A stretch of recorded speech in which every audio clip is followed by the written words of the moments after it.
dibawa oleh masyarakat, kita yang akan dibawa oleh saudara-saudara kita, dan kita yang akan dimasukkan ke dalam liang lahat, kita yang akan dikuburkan.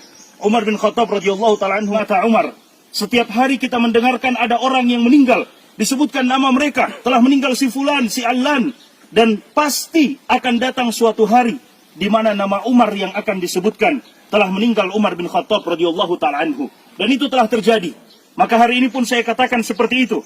Setiap hari kita mendengarkan ada orang yang meninggal, pasti akan datang suatu hari nama kita yang akan disebutkan, saudara-saudara sekalian. Nama kita yang akan disebutkan, telah meninggal kita semuanya. Disebutkan nama-nama kita menuju kepada Allah Subhanahu wa Ta'ala. Suatu ketika, peristiwa yang sama terjadi kepada Al-Imam Al-Hasan Al-Basri rahimahullahu ta'ala. Ketika selesai menguburkan jenazah, ada seorang laki-laki datang yang sekedar ikut menguburkan jenazah. Dia tidak tahu siapa jenazah yang meninggal ini. Maka dia bertanya kepada Al-Imam Al-Hasan Al-Basri, siapa orang yang meninggal ini wahai imam? Al-Imam Al-Hasan Al-Basri kemudian melihat kepada orang yang bertanya tersebut dan mengatakan, hadza ana wa anta. Ini adalah aku dan kamu, kelak yang akan dipanggil oleh Allah Subhanahu wa Ta'ala. Bukan siapa-siapa, ini adalah kita, saudara-saudara sekalian. Karena kelak kita yang akan dikuburkan seperti ini. Kemudian Al-Hasan Al-Basri mengatakan, ya bna Adam, innama anta ayyam, idza dhahaba yaumuka, dhahaba ba'duka. Wahai anak cucu Adam, sesungguhnya engkau hanyalah hitungan hari demi hari. Jika sehari dari kehidupan kita pergi, bukan berarti umur kita bertambah. Tidak, tapi jatah kehidupan kita hidup di dunia, itu semakin berkurang. Sehari dari kehidupan kita pergi, berarti semakin dekat kita menuju kepada Allah Subhanahu wa Ta'ala. Rasulullah SAW setelah melaksanakan penguburan jenazah seperti ini, Rasulullah SAW juga mengatakan kepada sahabat-sahabatnya, ya ikhwani, limithli hadza fa'iddu. Wahai saudara-saudaraku, untuk keadaan yang seperti ini, maka persiapkanlah bekal. Persiapkan bekal, karena pasti kita akan seperti ini. Persiapkan bekal, karena ketika kita selesai dimakamkan, tidak mungkin lagi kita untuk kembali ke dunia, untuk menyiapkan, untuk beramal kebaikan. Tidak mungkin. Setelah kita dikuburkan, selesai. Dan itulah yang disebutkan oleh para ulama kita dengan kiamat sugro buat kita. Kiamat kecil buat kita ketika kita telah dikuburkan.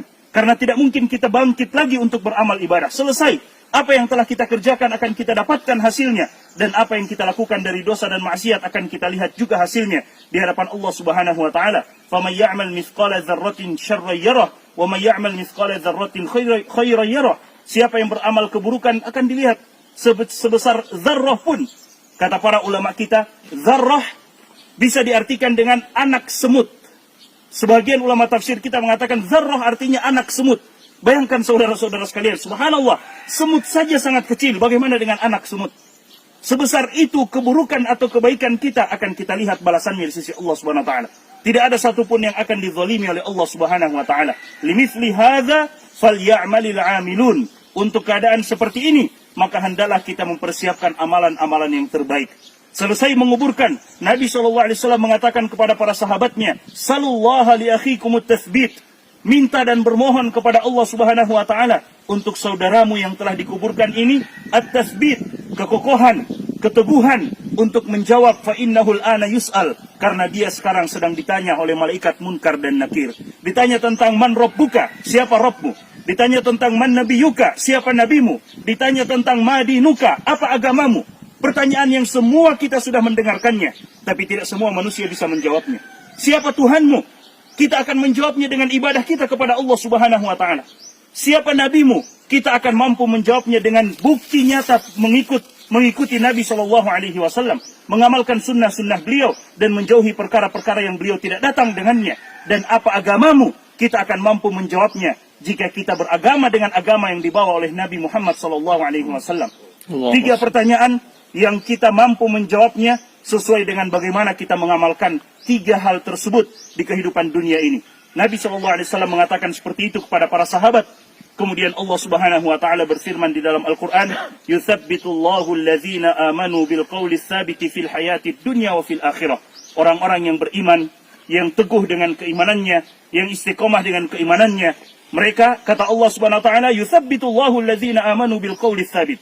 Allah akan kokohkan mereka dengan perkataan yang kokoh, perkataan yang kuat, yaitu la ilaha illallah fil hayatid dunya, dalam kehidupan dunia mereka, wa fil akhirah, dan dalam kehidupan akhirat mereka.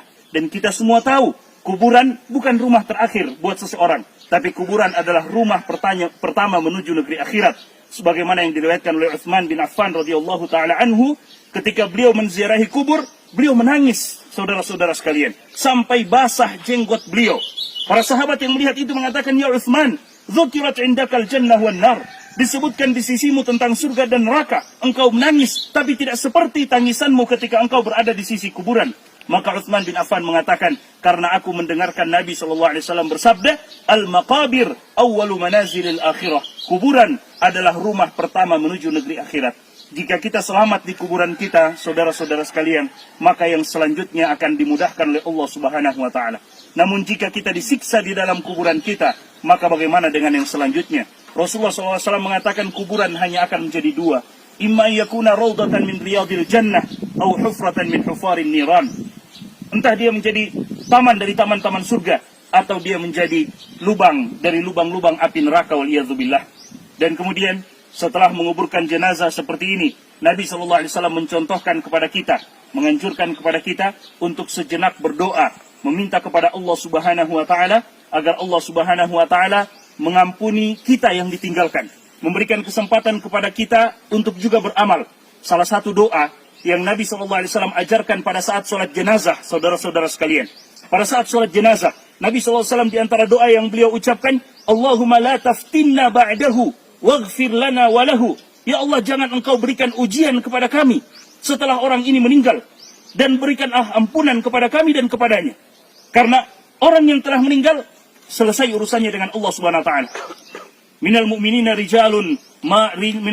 rijalun sadaqu ma ahadullah alaihi faminhum man qada nahbahu wa minhum man yantazir.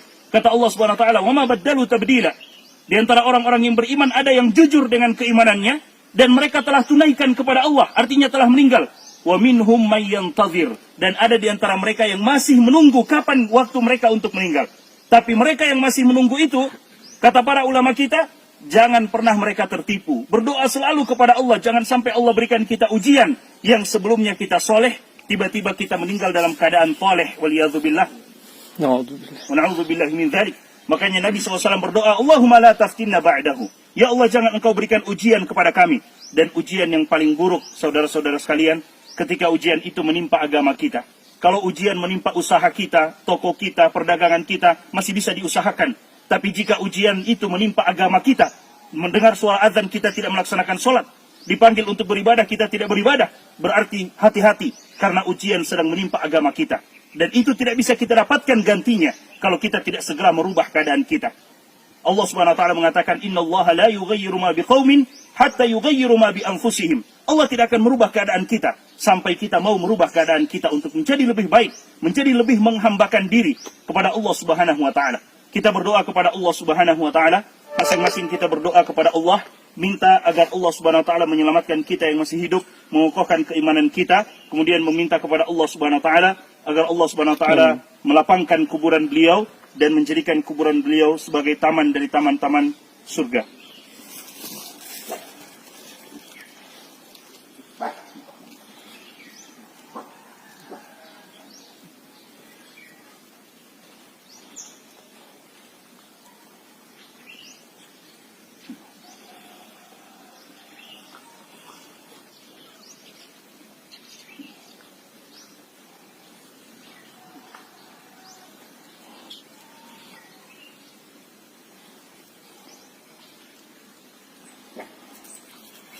Alhamdulillah.